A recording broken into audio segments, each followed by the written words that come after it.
بسم اللہ الرحمن الرحیم۔ السلام علیکم۔ اردو کہانی گھر میں خوش آمدید۔ آج کی میری یہ ویڈیو کسی کی زندگی سے متعلق ایک سچی اور سبق آموز کہانی ہے۔ ویڈیو دیکھنے سے پہلے میرے یوٹیوب چینل اردو کہانی گھر کو سبسکرائب کریں اور بیل نوٹیفیکیشن کو آن کریں تاکہ ہماری ہر آنے والی ویڈیو آپ تک پہنچ سکے۔ تو چلتے ہیں آج کی کہانی کی طرف۔ وہ گڑیا بہت خوبصورت تھی۔ اس کے بال سنہری اور آنکھیں نیلی تھیں۔ آنکھیں بھی پھڑپھڑاتی تھی اور باتیں بھی کرتی تھی۔ وہ بہت لچکدار سی تھی۔ وہ شاید کسی بہت نرم سے پلاسٹک سے بنی ہوئی تھی۔ دیکھ کر تو ایسا ہی گمان ہوتا تھا اور چھونے کی اجازت اسے نہیں تھی کیونکہ یہ گڑیا اس کی تو نہیں تھی بلکہ اس کی مالکن کی تھی۔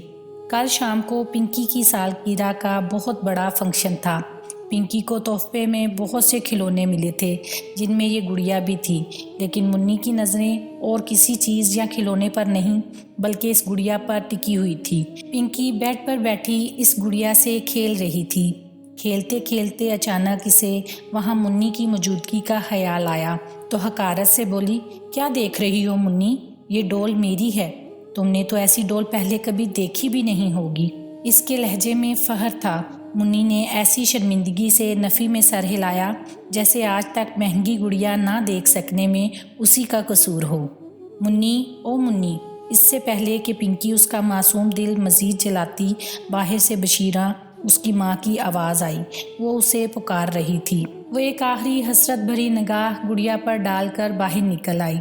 گڑیا کو چھونے اور اس سے کھیلنے کی حسرت دل میں ہی رہ گئی تھی۔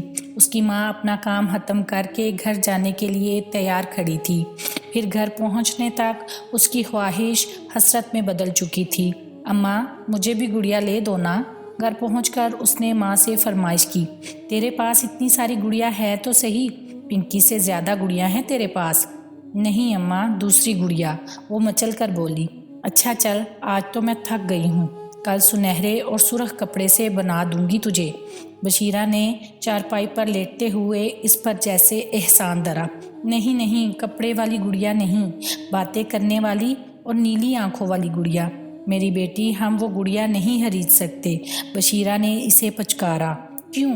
کیونکہ ہمارے پاس بہت سارے پیسے نہیں ہیں۔ اس کے لہجے میں معصومیت تھی۔ مجھے نہیں پتا، بس مجھے وہی گڑیا چاہیے، نیلی آنکھوں والی۔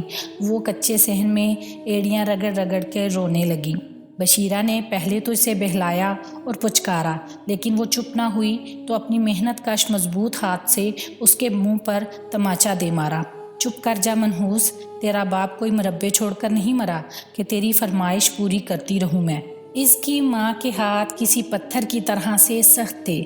مزید مار سے بچنے کے لیے وہ ایک دم ہی چپ ہو گئی تھی۔ اسے مربے کا مطلب نہیں پتا تھا، لیکن ماں کی بات سے اسے یہی سمجھ آئی کہ اس کا باپ بہت نکارا تھا۔ ان کے لیے اتنے پیسے چھوڑ کر نہیں مرا کہ وہ امیر ہوتے اور گڑیا خرید سکتے۔ اس رات خواب میں اس کے پاس بہت ساری گڑیاں تھیں، بولنے والی، سنہرے بالوں والی، نیلی آنکھوں والی۔ منی ان کے ساتھ کھیل رہی تھی، ان سے باتیں کر رہی تھی۔ ان کے ساتھ کھیلتے ہوئے وہ بہت مسرور سی نظر آ رہی تھی۔ لیکن خواب تو خواب ہی ہوتے ہیں، ٹوٹنا ان کا مقدر ہوتا ہے۔ بشیرہ نے بھی اسے اس سہانے خواب سے جگا دیا تھا۔ اس نے دیکھا اس کی ماں کی آنکھوں میں سرخی معمول سے کہیں زیادہ تھی، شاید وہ پوری رات سو نہیں پائی تھی۔ بشیرہ نے اس کا ماتھا چوم کر اس کے آگے کالی سیاہ چائے اور رس رکھے، اپنے کل کے تماچے کا ازالہ کرنے کے لیے، ورنہ تو ناشتے کے نام پر سیاہ چائے اور رات کی باسی روٹی اگر بچ جاتی تو وہی ہوتی تھی۔ ماں کی محبت اور اچھا رویہ دیکھ کر وہ خود کو سوال کرنے سے روک نہ پائی تھی۔ اماں، ہم غریب کیوں ہیں؟ پتہ نہیں دی رانی، رب کی مرضی، لیکن جب تو بڑی ہو جائے گی نا اور پڑھ لکھ کر استانی لگ جائے گی تو پھر ہم بھی غریب نہیں رہیں گے۔ اچھا، جب میں بڑی ہوں گی اور استانی بنوں گی تو ہمارے پاس بہت سارے پیسے ہوں گے، وہ اشتیاق سے بولی۔ ہاں، ڈھیروں سامان ہوگا، سب کچھ خرید سکیں گے ہم۔ بشیرہ نے اسے بہلایا फिर मैं गुड़िया भी खरीदूंगी, बोलने वाली, नीली आंखों वाली, जैसे छोटी बीबी के पास है। बशीरा के चेहरे की झुर्रियों में यकायक इजाफा हो गया था। हाँ, गुड़िया भी खरीद लेना तू। मालकन की कोठी की तरफ जाते हुए वो रास्ते में यही सोच रही थी कि ख्वाब कितने अच्छे होते हैं, इनमें गुड़िया होती हैं और वो सब कुछ होता है जो दिल चाहे। इससे तो अच्छा है कि वो हर वक्त सोती ही रहा करे। कोठी पहुंचने तक वो गुड़िया के ख्यालों में खोई हुई थी। वहां पहुंचते ही उसकी माँ तो कामों में जुट गई, जबकि वो माँ को मसरूफ़ पाकर चुपके से छोटी बीबी के कमरे में आ गई। छोटी बीबी नरम गुलाबी कंबल में लेटी थी, लेकिन जाग रही थी। मुन्नी को देखते ही उसकी आंखों में गुस्सा आया। शायद वो उसे डांट कर वहाँ से भगाने का इरादा रखती थी, लेकिन यकायक उसके तासुरात बदल गए थे। तुम इधर क्यों आ गई? उसने मुन्नी से सवाल किया। 6 साला मुन्नी सहम गई। उससे जवाब ना दिया गया। बोलो, मेरे कमरे में क्यों आई हो? अब की बार उसने नरम लहजे में पूछा। जी, मैं वो गुड़िया देखने आई थी। उसने सहमे हुए लहजे में इस शोकेस को देखते हुए कहा जिस पर गुड़िया सजी हुई थी। तुम्हें ये गुड़िया अच्छी लगती है? जी छोटी बीबी, बहुत अच्छी लगती है। खेलोगी गुड़िया से? इस गैर मुतवक्का बात पर वो आंखें फाड़कर छोटी बीबी को देखने लगी। इससे कोई जवाब ना दिया गया, जबकि छोटी बीबी इसकी हालत से बेखबर कहे जा रही थी। मेरे काम करोगी तो तुम्हें खेलने दूंगी गुड़िया से। करोगी मेरे काम? मुन्नी ने जल्दी से ज़ोरों शोर से हाँ में सर हिलाया कि कहीं वो अपनी ऑफ़र वापस ना ले ले। जी जी करूँगी जी। अच्छा, फिर पहले अपनी फ्रॉक से मेरे जूते साफ़ करो, वो सोचकर इसे काम बताते हुए बोली। गुड़िया से खेलने के शौक़ में मुन्नी फर्श पर बैठकर उनके साफ़ सुथरे चमकते हुए जूते अपनी मैली फ्रॉक से रगड़ने लगी। अब ये जूते मुझे पहनाओ, अपने सर पे रख कर। नया हुक्म जारी हुआ। मुन्नी का मासूम जहन अभी इज़्ज़त नफ्स के महफूम से तो नाशना था, लेकिन जूते अपने सर की तरफ ले जाते हुए उसके हाथ कांप गए थे।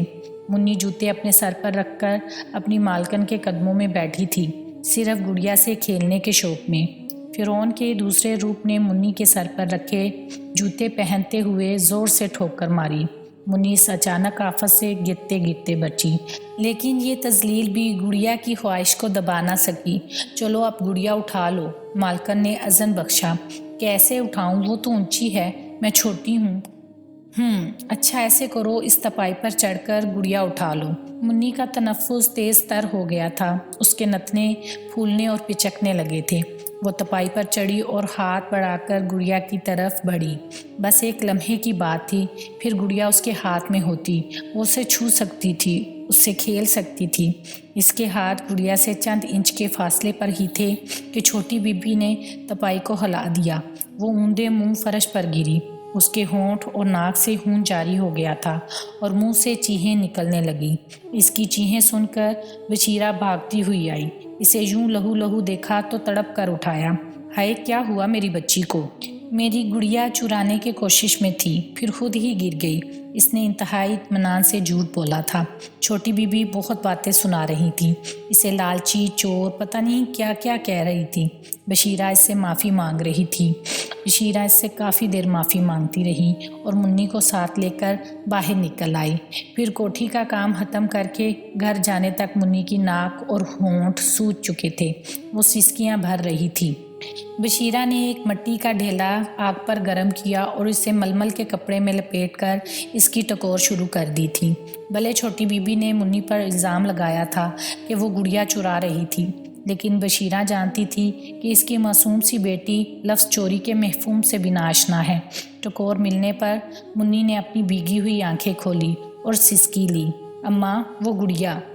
बशीरा ने गहरी सांस भरी। इतना जख्मी होकर भी उसके ख्वासों पर सिर्फ वही गुड़िया सवार थी, नीली आंखों वाली गुड़िया। बच्चों में यही फ़र्क होता है, अमीरी गरीबी के फ़र्क से बिल्कुल परे। अपने मासूम ख्वाहिशात की तकमील हर हाल में चाहते हैं। ला दूंगी अपनी धी को गुड़िया। नीली आंखों वाली गुड़िया चाहिए? मुन्नी ने अपनी आंखें पूरी तरह खोलकर कहा। हाँ, नीली आंखों वाली गुड़िया ही ला के दूंगी। वही गुड़िया जिसकी वजह से तेरी ये हालत हुई है। इससे तो एक बार तो ज़रूर खेलेगी तू। जैसे भी करूँगी ला कर दूंगी अपनी दी रानी को। ममता का जज्बा तमाम ज़रूरतों पर गालिब आ गया था। माँ की बात सुनकर मुन्नी शांत हो गई थी। आंखों में फिर सितारे भरने लगे थे। उसे अपने होंठ और नाक का दर्द भी भूल गया था। याद रही थी तो सिर्फ वो गुड़िया, नीली आंखों वाली गुड़िया, जिसका माँ वादा कर रही थी। अगली सुबह फिर आने वाले कई दिनों तक बशीरा इसे अपने साथ कोठी नहीं लेकर गई थी। मुन्नी रोज़ाना माँ से गुड़िया की बाबत सवाल करती और माँ कुछ दिन बाद का कह देती। आखिर वो दिन आ ही गया जब बशीरा को कोठी से तनख्वाह मिलनी थी। इस दिन उसने सुबह ही सुबह बेटी को बताया कि आज वो गुड़िया लेकर ही आएगी। मुन्नी ने जब ये सुना तो खुशी से उछलने लगी। मुन्नी इश्तियाक में खुद साथ चलना चाहती थी, लेकिन बशीरा ने रोक दिया। उसके होंठ पर अभी भी जख्म का निशान मौजूद था। अम्मा काम पर चली गई तो मुन्नी अपने कपड़े वाली गुड़िया निकाल ली और उनसे खेलने लगी, लेकिन इनसे जब दिल न लगा तो कपड़े वाली सारी गुड़िया उठाकर चूल्हे में फेंक दी। इन कपड़े वाली गुड़ियों से खेलने की अब उसे ज़रूरत भी नहीं थी। चंद घंटों बाद उसके पास बोलने वाली और नीली आंखों वाली गुड़िया होती। गुड़िया के इश्तियाक में वक्त काटे ना करता था। जब इंतज़ार के लम्हे ज़्यादा मुश्किल लगे तो वो चौखट पर आकर बैठ गई और इधर बशीरा कोठी का काम ख़त्म करके अब मालकन के सामने सर झुकाए बैठी थी, तनख्वाह मिलने के इंतज़ार में। कहो बशीरा, क्या मसला है? रिमोट से चैनल बदलती मालकन को आखिर उसका ख्याल आ ही गया। वो जी आज पहली तारीख है ना? बशीरा झिझकते हुए बोली। तो फिर वो जो तनख्वाह, अगर इसने बात अधूरी छोड़ दी थी। तनख्वाह तो तुम्हें यकम को ही चाहिए होती है, तो ज़रा काम पर भी इतना ही ध्यान दे दिया करो। तनख्वाह देने से पहले मालकन ने एहसान जताया और लताड़ना ज़रूरी समझा था। ठहरो, देती हूँ। ऑफ मूड के साथ उसने अपने पर्स की तरफ हाथ बढ़ाया ही था कि बशीरा ने उसे रोक दिया। बीबी जी, आप मुझे तनख्वाह के बदले छोटी बीबी वाली गुड़िया दे दें जी, मेरी मुन्नी को बहुत शौक़ है इसका। मालकन की हैरत की इंतहा न रही। इसे बशीरा से इस बात की तवक्को हरगिज़ ना थी। वो गुड़िया बहुत इम्पोर्टेंट है, तुम्हारी बेटी की औकात है भला मेरी बेटी की बराबरी करने की? वो गुड़िया उसकी लाडली के दिल से तो वैसे भी उतर चुकी थी। तनख्वाह के बदले में गुड़िया देने में उसका अपना ही फ़ायदा था, लेकिन गरीबों पर एहसान धरना बहुत ज़रूरी होता है, शायद इन्हें इनकी औकात में रखने के लिए। बशीरा ने सर झुका लिया। इसे पता था इसकी झुकी गर्दन उसकी मालकन के एहसास बर्तरी को तक़वियत देगा और वो गुड़िया इसे बख्श देगी। और फिर यही हुआ। मालकन ने बातें सुनाकर और उसे उसकी औकात याद दिलाकर आखिरकार गुड़िया उसके हाथ पर रख दी थी। बशीरा ने जोश से कपकपाते हाथों से गुड़िया को अपनी ओढ़नी में छुपा लिया और बाहर निकल गई। गरीबों की बस्ती की तरफ कदम बढ़ाते हुए वो बहुत तेज़ी से चली जा रही थी और खुशी में थी। आज वो सारी ज़रूरतें छोड़कर बेटी की ख्वाहिश पूरी करने जा रही थी। आज ममता हर चीज़ पर गालिब थी। इसने सोचना चाहा, जब वो गुड़िया मुन्नी के हाथ पर रखेगी तो उसके तासुरात क्या होंगे। यकीनन वो बहुत खुश होगी, हंसेगी, खेलेगी। पता नहीं वो बेटी के ख्यालों में गुम थी या फिर गाड़ी वाला ही बेपरवाह था, लेकिन नुकसान तो बशीरा का ही हुआ था। गाड़ी की ज़ोरदार टक्कर से वो उछल के सड़क पर गिरी और उसके सर से बहने वाला खून स्याह तारकोल की सड़क पर फैल गया था। वो सड़क बारौनक नहीं थी, सिर्फ दो मनचले जवान वहाँ से गुजर रहे थे। हादसा होते देखकर तो भाग कर आए। इन्हें आते देखकर गाड़ी वाला भी गाड़ी से उतर आया। मर चुकी है ये, एक नौजवान ने नब्ज़ थामकर मौत की तस्दीक कर दी थी। कच्ची आबादी या गरीबों की बस्ती की लगती है, उसका हुलिया देखते हुए दूसरे नौजवान ने क्यास जाहिर किया। लगता है गुड़िया चुरा कर भागी थी, इसलिए गाड़ी के आगे आ गई। गाड़ी वाले ने गुड़िया देखते हुए अपनी राय का इजहार किया या फिर अपनी सफाई पेश की। पुलिस को इत्तला करनी चाहिए, पहला जवान अपने साथी से बोला। पुलिस की बात सुनकर गाड़ी वाले के चेहरे पर हवाइयाँ उड़ने लगी। पागल हो गया है क्या? मुफ्त का अजाब गले पड़ेगा, गवाहियाँ देनी पड़ेंगी, फिल्म का टाइम भी निकल जाएगा। हम चुपके से निकल चलते हैं, जिसकी मुसीबत है वो ही भुगते। दूसरे नौजवान ने इसके कान में कहा तो उसके जहन में भी साथी की बात बैठ गई थी। वो दोनों वहाँ से आगे बढ़ गए। गाड़ी वाले ने भी इन्हें जाते देखा तो इत्मीनान की सांस ली और अपनी गाड़ी में जा बैठा और मुनासिब रफ्तार से चलता हुआ लम्हों में वहाँ से दूर निकल गया। بشیرہ کی کھلی آنکھیں بند کرنے کی بھی زحمت کسی نے نہ کی تھی۔ اس کی کھلی آنکھیں نیلی آنکھوں والی گڑیا پر ہی ٹکی تھی اور پھر اس رات ماں اور گڑیا کی منتظر منی چوکھٹ پر ہی سو گئی تھی۔